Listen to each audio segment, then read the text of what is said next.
Please take us to And the we have a nutritionist in studio. Welcome, Felix. What are you? We are very fine. Felix is a clinical nutritionist, who works with Mater Hospital, a nutrition consultant, and he's going to tell us so much about the poison in our food. That is our topic today. We're going to talk about food and whether we are consuming poisons. Welcome. This is the pink perspective. Our first question is usually, what's your pink?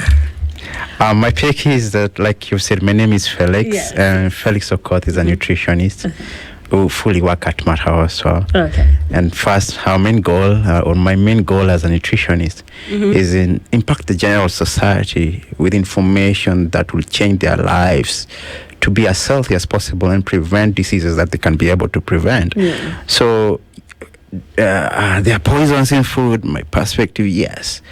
And remember, poisons or toxins generally, these are harmful substances in food that will generally affect their health. They can either cause acute illnesses, which is short-term, or chronic, that is long-term. Yes, food, some components in food are poisonous. So it depends with how much you eat, how much toxins or poisons you put in your body. Long-term can be able to affect you because there are toxins that once eaten in a single dose or a single moment, the body can be able to adjust. But over and over, they can affect the brain. Yes, affect. And also the quantity matters a lot. The quantity? Yes. And you'll tell us more about that. Yes. I just want to start us from, let's start from the top. Yes. What is the nutrition landscape in Kenya right now? Where are we as a country, nutrition-wise? Are we eating right? As a country, I would say we are not eating right. Wow. We are not eating right, and mostly this you'll find in urban setups, because urban setups, people have come up with much of quick ways of making meals, quick ways of eating foods that are fast foods and all that. Check it, and also that will also occur due to peer influence, and not only peer influence, the media itself. What are you guys advertising? All right. You need the money. You need the money, right? And that's why you see most of these companies that are foods that are and don't have complete nutrition benefit to the human body. They have captured the media, and that is what we'll see in our TVs. Yeah. So what we see influences what we eat. If I go to your fridge, I'll get 90% of junk. Processed foods. Processed food generally. Maybe you in see. her fridge. But that's great. That's great. But mostly. Your fridge. So I will say those in rural areas do not have access to more junk foods and all that and processed foods. They might be eating healthier than us in the urban areas where everything is fast. Vegetables are grown near sewer lines, okay? You see such things. And they flourish. And they flourish and they come so green. They just wash them, and tomatoes, pesticides, not organic farming, among all that, which we'll discuss. Yeah. So we are much in a danger nutrition-wise if we don't really check ourselves. Because what we eat do not provide the most component of nutrients that the body require. Yeah. So long time, our immunity goes down over time. So I would say we need to change. And it starts from you and me and whatever we are doing today that impacts the masses, and they make change in their lives on their own. Yeah. Yes. But how do you tell whether you're eating the right thing or not, Felix? Because when you're purchasing this mboga, or you're purchasing your milk, you're purchasing whatever it is, whatever sort of food you're purchasing, your meat, then how do you tell whether the food is right for you or not? I will tell is depending on the classification of toxins in food. Because once you know, then you can be able to prevent in another way. So like in toxins, we have natural occurring toxins, okay? The natural occurring toxins are in plants. And one of them is called cyanogenic glycosides. This is in cassava. And that's why you see in the long time, those during longer days, to tend to destroy this toxin in cassava, you draw the water, whereby you see they used to take gunias and put stone. Did you see your mother doing that before they siaga the cassava? The cassava. If you really lived in the rural areas, so they will take it, put a stone, then the maji inavuja, it goes down and then it dries off. The other one, they used to cut them and then put them on the sun to dry. Yes, there's that. Yes, there is that. That I've seen. Yes, they put them on the sun to dry because that destroy that toxins. But if you eat it that way, that cyanogenic glycoside will be able to affect the body, and it affects your neurons generally and nervous system. Okay, and this can also cause cancer generally in cassava. Apart from that, we also have solanine in green potatoes. So if you see a green potato, know that it has natural chemical in it, natural compound. You see how green. Yeah, you see potatoes are normally either white, pinkish, and all that. Yeah. But you will find some green component in it. That is what is called solanine. And this in long time will cause also on the nerves, okay? Now, long term intake of cabbages, something very funny. They have what we call goitrogens. So you're talking to Murima babes. Eh? Yeah, they're Mulima babes. And that's why you see. Yeah, with if you a lot of check cabbage. in Kenya, I would say 60% or most metabolic disorders, diabetes, among others, are more in the Mulima areas because of the type of food they eat. So too much of everything is dangerous, like I said. Correct. And that's why we say balance intake of these nutrients. They have other nutrients that are beneficial to the body, but others are harmful. So they will cause goiter. Then we have marine, like fish now. So fish also have what we call toxins. Those are chemical in fish, like we have the sea fish, puffer fish, shellfish, and all that. And this will cause GI problems, paralysis, among others. And that's why intake of sea fish over and over, I won't really advise once in a while. Then in animal sources, we have something called histamines. And this you'll find in spoiled fish. Well, You'll find in spoiled fish. And what it will do, it can cause toxins within your system and even cause death, infection, and all that. So that's why really fish is one of the products that we take that high chances of causing toxins in the body. Okay. So when you have a spoiled fish, just let it go. Because chances of causing toxins to you is also very high, okay? the damage is worse Yes. than that 400 bob fish Yes. or 300 bob Yes. fish. And then we have aflatoxins in nuts and cereals. And that's why I tell people, why do you want to buy unga for 6 months? Because in the house there is different temperatures. There will be humidity, and that humidity will cause it to have some moisture content, and it can cause growth of organisms such as aflatoxin, because this is maize that is not well drying, microorganism coming, or even nuts. And that's why when you're storing your food also in your cupboards or anything, let them not be closer to the wall. Because the temperature changes. Do you store them in containers, or do containers you will be just better. leave them in the packets? Actually, containers will be better, closed containers. And if you have to store them in whatever package, let them be away from the wall a little bit. Don't put them closer to the wall. But if there are walls that have wood insulated, then much better because of the cold. Yeah. Then we have also environmental factors, okay? And environmental factors, we have pesticides. That are used in our vegetables. Yes. In fact, I think that was going to be my next question. 'Cause I was going to ask how pesticides, herbicides, used in farming end up in our food that we consume. Yes. So we have pesticides. So pesticides that are not very good for the human nature have something called organochlorines or organophosphates. It's a component in that pesticides that when our body, we take it, it can cause toxicity, and mostly on our liver, gallbladder, among others. Then we also have heavy metals. And heavy metals, we'll find it lead in our water that we take. This water, that Kanjo water, they just pass through those metals over the years and years and years. Rusty metals. Yeah, rusty metals, you see. And that's why if you're taking tap water, you see some tap water with kichungi, or you can sieve your water to sieve some of these metals, but it has to be with very minimal diameters, the kitamba or whatever. But there are those taps that you can have, it has a siever naturally, because it reduces these metals to you. So boiling or the chlorine or anything will just destroy the microorganism. But if it has these lead metals, they will still be there, okay? Then we also have mercury. And mercury, we can get it in, you see, like the machines in our sugars, right?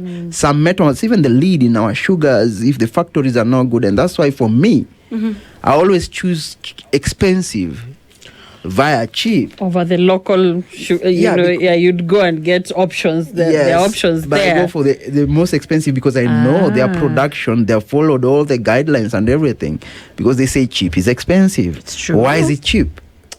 The production, they're not having a lot of costs, machines and everything. And that's why buying just everything that is not quality will be harmful, because you don't know the microorganism or the components in that food. And this could cause cognitive defects. We give birth to babies with malformations, you see, different cerebral palsy, autism, among others, because of whatever we take. And this is whereby you get people who live also in areas with the chemical production of gaseous production. It causes different health effect to their system. We have also industrial toxins that generally come from pollutants, which it's not food in generally, but it will still affect our system. Then there is also the processing and packaging of foods that will also affect our system and cause pollution. Exactly. Yes. And I want to come to that, processing and packaging of foods. We've seen, let me even go back to water. You're talking about water. Nowadays we refill our waters. There are water ATMs everywhere, like refillers. We go there, you just give out your bottle and water is refilled. But you really don't know how safe that water is. Are we taking safe water? In fact, Becky, I was telling you earlier, there's also few, I think I've seen milk being dispensed. Yes. Cooking oil. And I've had tea that is from the milk from the dispenser. And I've had, last week I was at home with my parents. We milk a cow, we have tea, and it's totally different. I mean, even you know, after you cook tea, the sufuria uko chini na baki with some stuff, and you're wondering, this is not something that I used to see maybe when I was growing back up. In the so day. What's the difference? What is happening? And especially for the long life. Let's start with the water first.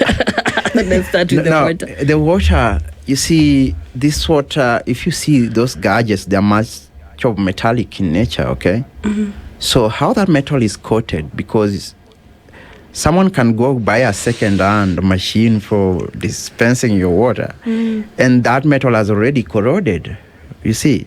So over and over, these metals are getting into your water, okay? Yes. Now, apart from that, there is measuring. Even the chlorine itself is not... the lesser levels will not affect your body, but higher levels will affect your body. And that's why even with doing it, putting on water, we measure per liter or per 20 liter or anything. So if you get someone who has no much knowledge on this water, they're just doing it for sale. Business. They're not checking the hygiene part of the water. That thing is not being washed. It's also affecting your health. And that's why at that point, I will say that comes on you as a person. Where do you get your water? How much do you trust your vendor? Yes. You go there, you can just see some few things. The hygiene at the place, you see? The hygiene at the place you buy your water. And then apart from that, even the taste of the water matters a lot, because... what taste are we looking at? First of all, why is there always a different taste in water? Like, the different vendors. But how would you describe the good taste? Like, what are we looking for? When I taste my water, what am I looking for? You see, it's very hard to because different people have different taste buds. So, but I would say, if you get something Kali in nature by the let me just use that. Either the chemicals are passed, right? They're put too much. Or everything. Or sometimes water feels heavy. I don't know, heavy. You can feel some heaviness. We got water from a different dispenser this week. From the usual. And I tasted it, and I remember saying, like, hey, this water feels heavy. I don't know, there's something different about this water. Not to say that it was bad. True. But it was different. Yes. So at that moment, so I don't know say. what to, what can really tell that whether the water is good for drinking or not. I think it's hard, because you see, I don't know your vendor. The taste that you're saying every taste, I will not even know how it tastes. But one thing I will say, wherever you get your water, make sure you can see the hygiene purposes. Are they following all the progress, the rules? Do they have all the, how do we say it? Licenses. Apparatus and licenses. Because you see, licenses make you to meet standards, okay? So look out for those. Yes, you look out for the licenses. Yes, because the standards make you. If you don't meet even the standards of licensing, then you must be also. It's already a red flag. A red flag. It's for me. Yeah. Then the hygiene of the place you get water. Are you seeing through all the production? Because you should see, right? Not that they go get it at the back. Then they come back with it. You don't know how they're doing. Are they holding your water with their bare hands or all that? I would say so. That would be one. Yeah. And then make sure, because you see sometimes when this water also stay in these containers, make sure they're washed before you get your water generally. That is on water. Yes. Another question was on the milk. On milk. Yes. Is long life milk okay? Yes. And after milk we do meat. Okay. Yes. Let's go to so milk. In milk there is adulteration, and there is alteration in thickness where by ushago and ekangano, you see. In town, I don't know what they put. They can even add sugar for taste and everything, okay? Yeah. So in milk adulteration, how would you know? That's why I just say sometimes is where you get it, because... Is long life milk safe? Is long life milk safe? Yes. Oh. Yes, because long life is pasteurized. Pasteurization is whereby they treat this milk under ultra heat heated milk. So all the microorganisms are destroyed, and then the packaging is packaged whereby almost 0.0% microorganism be able to survive. So long life UHT, ultra treated, will be the best. Will be the best. Yes, because no chemicals, no nothing. And what is this thick substance that we get when they okay, you've done your tea? Yes. But after a few hours, say in the evening, the milk has turned into something so different that we never used to see. Back in the day when we were growing up, and what she was talking about, what Ellen was talking about, you know, when you check the milk, the only way you'd tell the tea is spoiled is if you saw the separation, like the water and the milk, and you'd actually tell that this tea has gone bad. But nowadays, the tea looks just fine. You serve yourself, and there's this thick substance. You wonder whether it's the milk that you bought. You see now the challenge that the milk... I'm happy I'm able to ask this. That you have an expert to answer this. The challenge is the milk that we have nowadays is much of powdered milk. And you see, they mix powder to make our milk generally. I remember this started, I would say, when Uru came, they bought a lot of... I really didn't want to mention. And then we started powdered milk in Kenya, and you see when you mix it, there are chemical reactions that occur, and then heat and proteins also they tend to harden up. So that's why you'll see that. Okay, but generally I would say as long as that milk is safe, you've gotten it from a safe company, I don't think you need to worry, because it has gone through all the processes. Yes. Wow. I'm looking through X, and some Kenyans are concerned. There was someone who took it upon themselves to do a study, and they're saying that there is traces of formaldehyde. I don't know what that is. That is found in was found in milk, as well as aflatoxin M1, and the dangers are out there. So, I mean, are there laws, or what is governing these things? Because people are consuming this stuff, and when I go to buy milk, whether from a supermarket or from someone who tells me they have milked their cow and they can give me their milk, I cannot tell from my bare eye. So what are precautions that we can take, and is there any governance around this? The natural microorganisms that occur in food generally. And apart from only eggs, which I'll talk on, there is also Staphylococcus aureus from meat generally, which comes from cream meat, raw meat, and all that. We have Clostridium botulinum, which come from generally poorly canned food. We also have, and this actually they can cause fetal health issues, GI upsets, among others.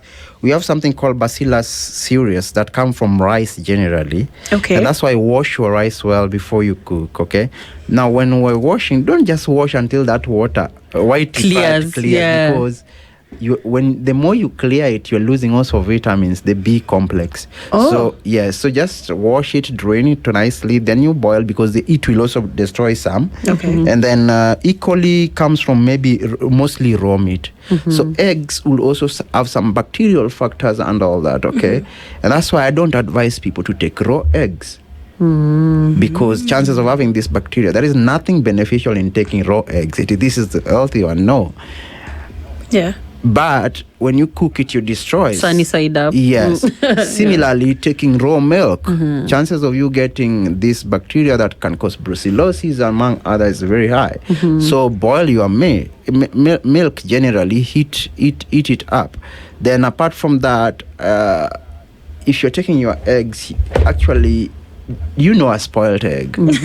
Why would you take a spoiled egg? Because there is already a microorganism in it. Once the egg is not fresh, just tend to avoid it. Now, what about the broiler eggs, the kienyeji eggs in nature? Is the broiler poisonous? Is the kienyeji healthy? Now, it depends with the feed this chicken is fed, Yes. But in most cases, broiler eggs are as healthy as kienyeji eggs. The only thing is they differ on nutrient composition. So any is okay as long as you get it from the right vendor. Chicken with you see how they inject them to become bigger with toxins and all that.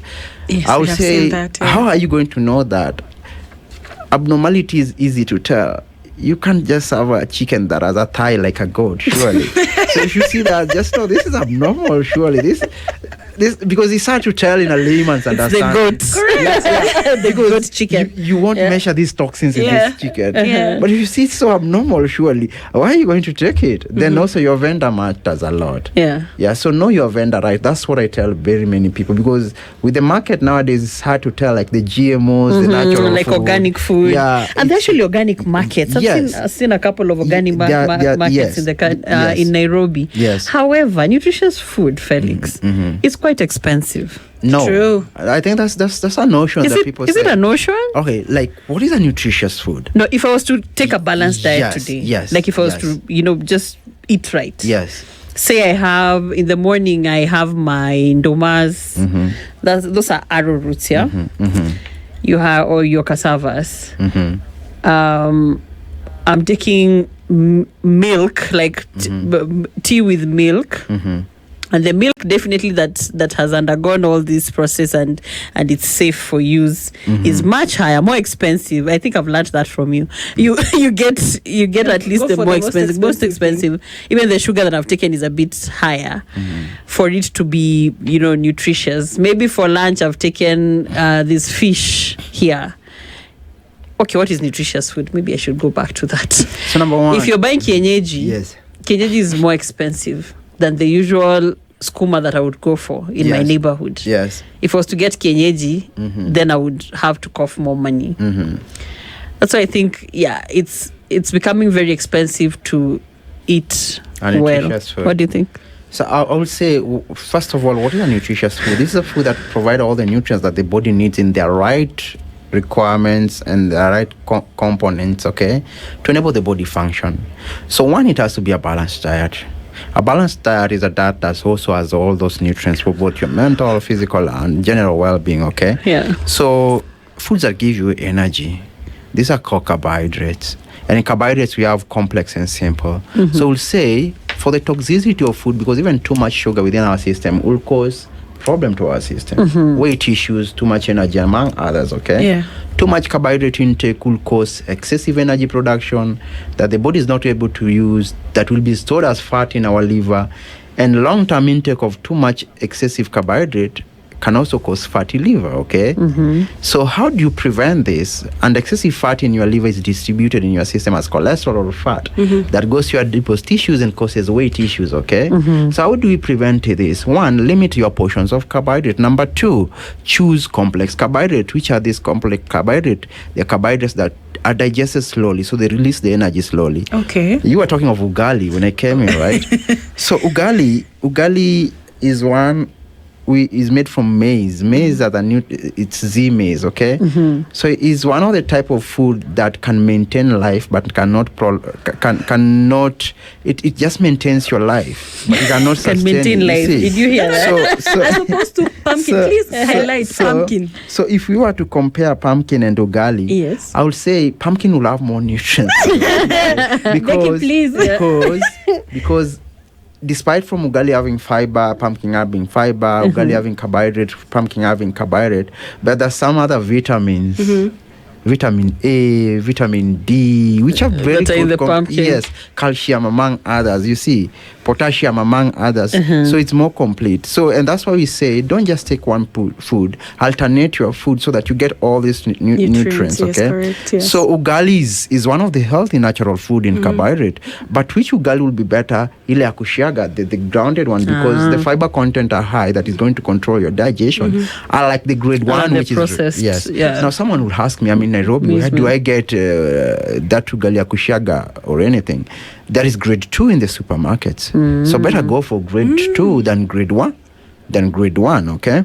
Now apart from that, then limit this more of the simple sugars, much of the sweets, the cakes, the ice cream, because this over time, despite not being poisonous, but they would affect your health in one way or the other because they will give excess energy, okay?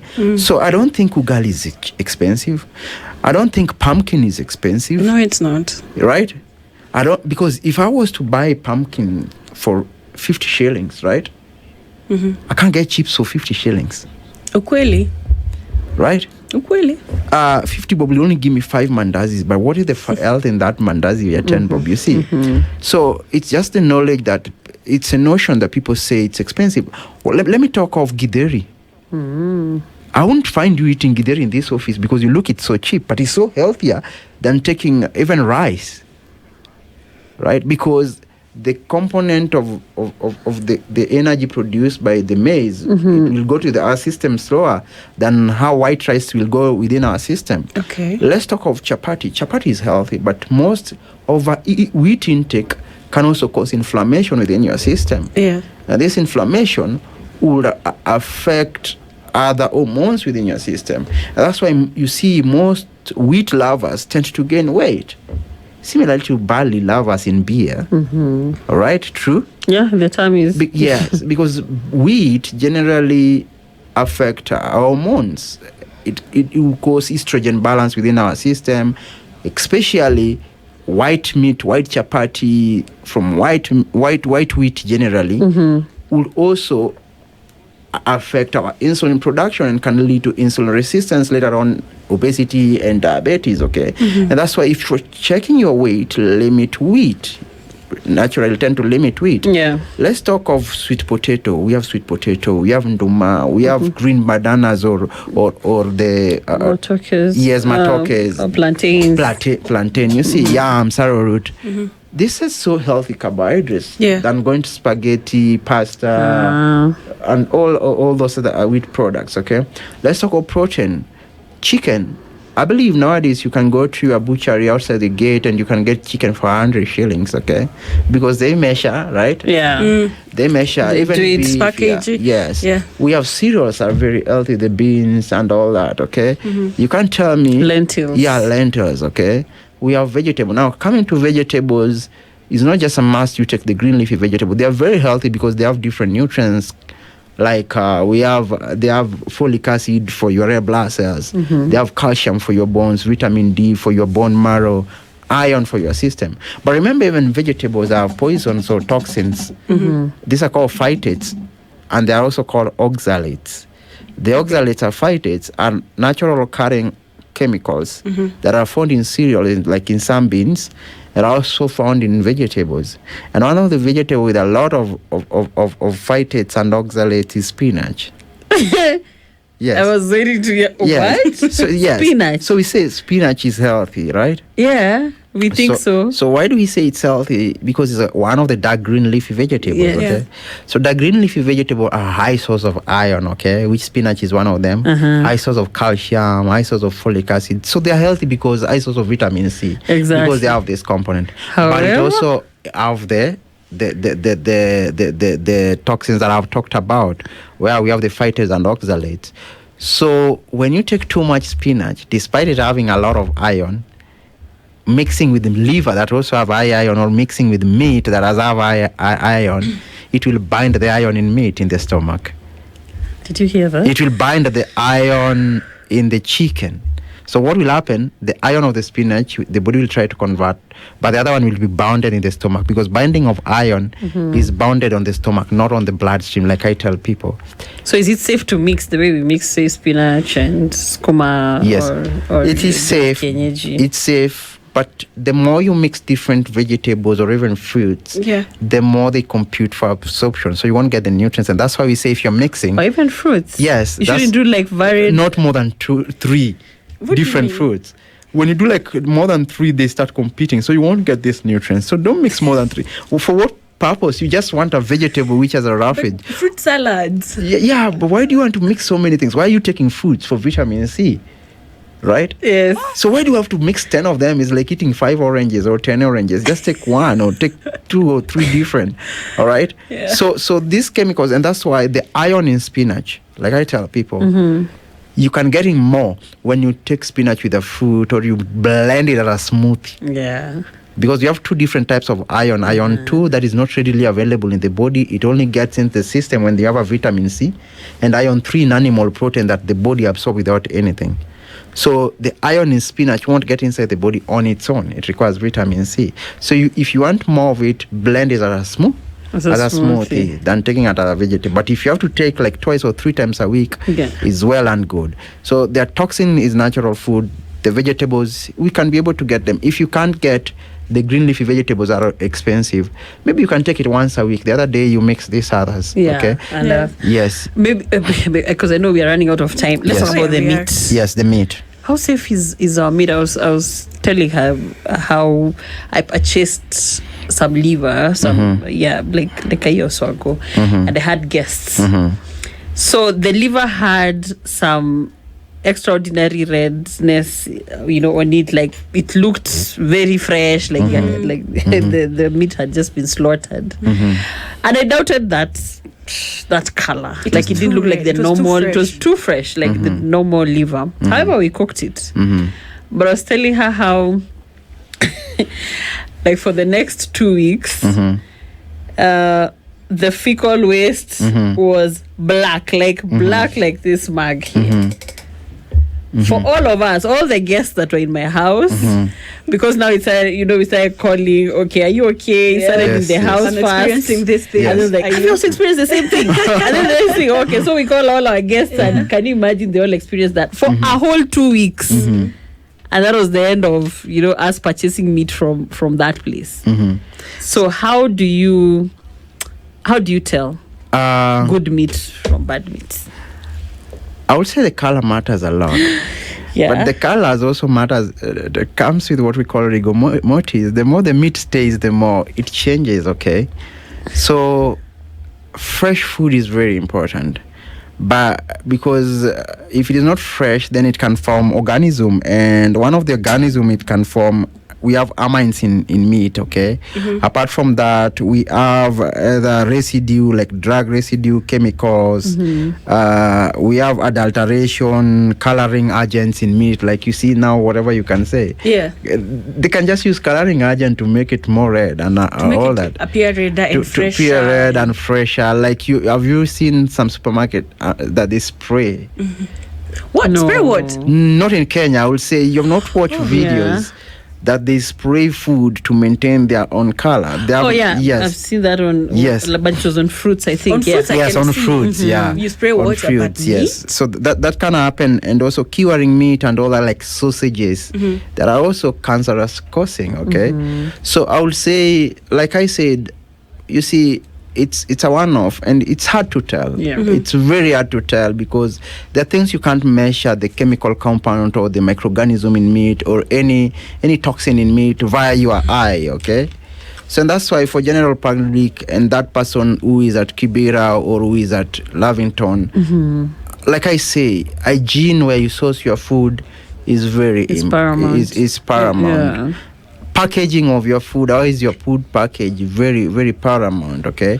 When you're warming your food, do not use plastics because they also have chemicals that will affect your body or affect that food. Do not use plastic in warming your food. Which material would you recommend? What do you recommend? You see the glass melamine will be okay, but plastics not very good. Wood also will cause fire and all that. Okay, so let's be very cautious on what we use and what we take, and hygiene also very really much important. So that comes from hygiene, from how your vegetables are washed, because washing them in a running water will help you remove more of the pesticides. Okay, how your tomatoes, you're washing them well, will some of us even remove the outer skin. Okay, will be very beneficial. Take food very fresh, because like the meat, the chicken, the longer they stay, the microorganisms, chances of having these microorganisms is very high. And there are even, you've heard of cases they give even chicken antibiotics, so that they become bigger and all that. We've seen that. Yeah.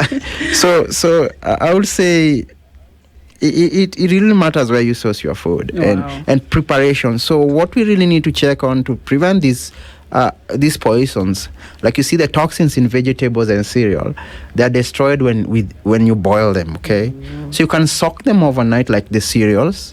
Then you wash them very well, because the soaking is, if they add pesticides also for storage, that water will tell to release them out. Then when you boil and pour the water out, it will tend to control the vegetable. Make sure you wash them with the running water. Very important. And then for another storage, make sure also you don't store dry goods like dry cereal closer to where they will get the immune. And don't store them for long, so that they stay for long. So consume. Yes, and then consume food. Within how long? I would say 2 months. 2 months. 2 months. Least, 2-3 months is just okay for me. And then any food stored in the freezer, just do not more than 3 weeks. Why do you want to store meat for 6 months, Stuart? You know, I'm a victim, so you want to store githeri for the next 5 weeks. This 5 weeks is kidogo. It's called meal prepping. Yeah, because you've prepped and you've sorted your family for the next or yourself for the next. You carry githeri from 4 weeks over Christmas. You eat it in March. September. Because even with those temperatures in the fridge or the refrigerator, microorganism will still grow. So that's why any cooked food. Why would you just tell it not more than 2 weeks, or even a week would be most important? Like you've cooked vegetable, it remained yesterday. Why don't you just take it in 2 days? You want to keep it there for a week, microorganism will form and then will affect your system. And take foods warm, because some of the microorganism will be destroyed in nature. Yes, and yes. Felix, we have just 2 minutes to conclude this conversation, and I want you to tell us something on solutions and way forward.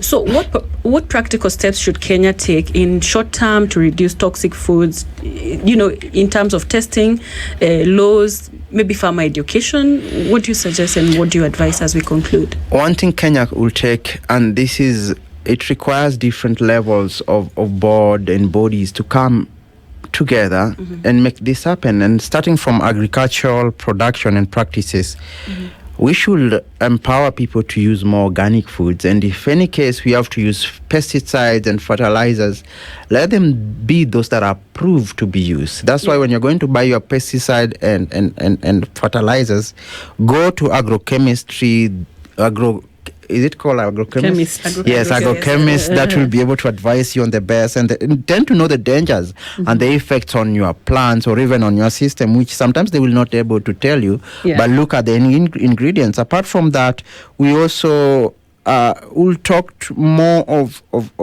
letting the people and advertisement, labeling components, preservative components, dyes, like some Sudan chilies have dyes that are very dangerous to your system. So do this food contain dyes? And then these foods, you see like nyama chomas and all that, people should know that these things are not healthy. So sensitization is key.